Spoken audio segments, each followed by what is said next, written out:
question des Gilets jaunes pose la question du chef. Et en fait, quand le peuple n'a pas besoin de chef. Pourquoi? Parce que le peuple, au fond, c'est peut-être malheureux à dire, mais il se répète beaucoup. Donc les gens disent toujours la même chose.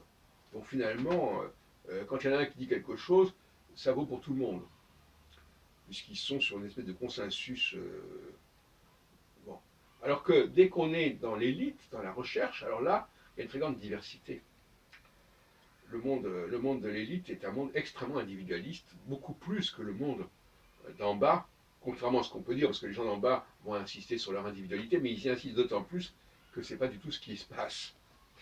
Les gens d'en haut vont insister sur le fait qu'ils s'inscrivent dans une tradition, alors qu'en fin de compte, oui, bien sûr, mais ils sont toujours en train de la faire avancer, de la faire évoluer. Ce sont les paradoxes. Donc, le peuple, bon, bah, au fond, c'est comme dans n'importe quel domaine. Par exemple, prenez par exemple une femme, vous l'interrogez sur la condition féminine, elles vont toutes dire la même chose. Bon. Donc vous en prenez une, vous les connaissez toutes. C'est pour ça que le danger, souvent, c'est quand on dit ah les juifs, les femmes, les ceci, cela, mais c'est pas faux non plus. C'est pas faux non plus. C'est vrai que le juif moyen, la femme moyenne, elle dit à peu près la même chose.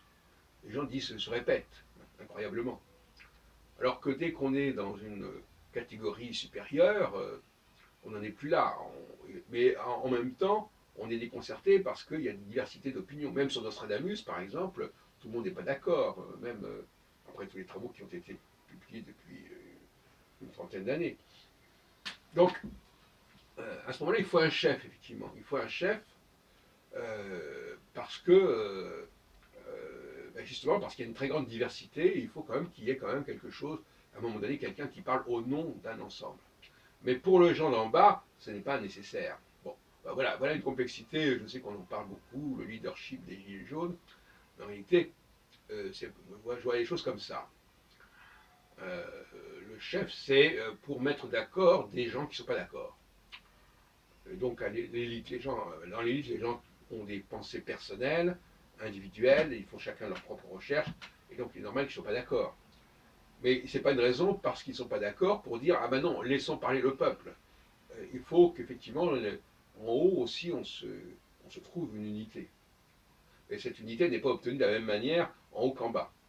En bas, il s'agit d'une sorte de socle très ancien, voilà, des habitudes, des évidences, soi-disant, etc.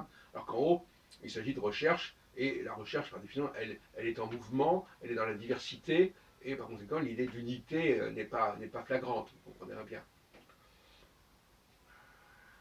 Et alors, aussi, la question que j'ai abordée de l'immigration par le haut et par le bas, effectivement, il y a une immigration par le haut parce que toute société a besoin d'une élite qui est décalée par rapport à elle, donc il peut y avoir des étrangers, et une immigration par le bas parce qu'il y a des choses que une société ne veut pas faire, qu'elle considère comme toxiques et qu'elle préfère faire par des gens extérieurs. Donc immigration par le bas. C'est aussi simple que ça. Et le cœur d'une population, c'est ni le haut ni le bas, c'est le milieu. Voilà. Bon, j'en resterai là sur ce point. Simplement, voilà, j'en resterai là.